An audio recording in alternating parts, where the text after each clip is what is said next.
సంస్కారము. గురువు అంటే తొలగించేది. ఏది కూడా బయట నుంచి రాదు, మన లోపల అంతా ఉన్నది. ఆ లోపల నుంచి ఆ యొక్క శక్తిని బయటికి తీసి గురువు చేస్తామని. తల్లి మొదటి గురువు. తల్లి బడి పిల్లల బడి కావాలి. కానీ ఈరోజు తల్లికి టీవీ చూడడానికి పురుస్తుంది. సీరియల్ ఏం సీరియల్ అన్న పాత నాకు తెలుసు. కానీ పాపం చక్రవాణి కొత్త కార్తీక ఉందా పోయిందా ఉన్నపా బొట్టు పెడతాడు.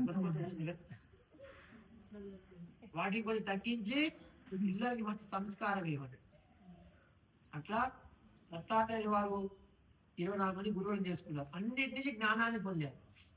ఏమిటి ఆ గురువులు అంటే పంచమహాభూతాలు, పంచ ఇంద్రియాలకు సంబంధించిన పంచ జంతువులు, చేప, జింక, ఏనుగు, తుమ్మెద, భ్రమణ, సూర్యుడు, చంద్రుడు, సముద్రము, నదులు, పావురము, విల్లు చేసేవాడు. 24 మంది గురువులు. గురు చరిత్ర చదవండి. అద్భుతమైనటువంటి పుస్తకము. 52 అధ్యాయాలు ఉంటుంది. రోజు కొంచెం కొంచెం చదవండి. సప్తాహం చేయొచ్చు, 7 రోజులు, 3 రోజులు చేయొచ్చు, 1 రోజు చేయొచ్చు, మీ యొక్క శక్తి. లేదా రోజు కొంచెం కొంచెం చదవండి. మంచి మనకి దాంట్లో విషయాలు. గురువు అంటే ఏమిటి, చేసుకుంటున్నాం గురువుల ప్రతిష్ట ఏమిటి, వాళ్ళ యొక్క శక్తి, ఎందుకు వాళ్ళకి పూజ చేస్తున్నాం,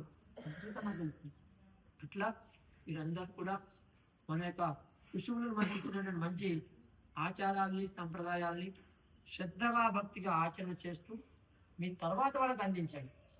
అప్పుడే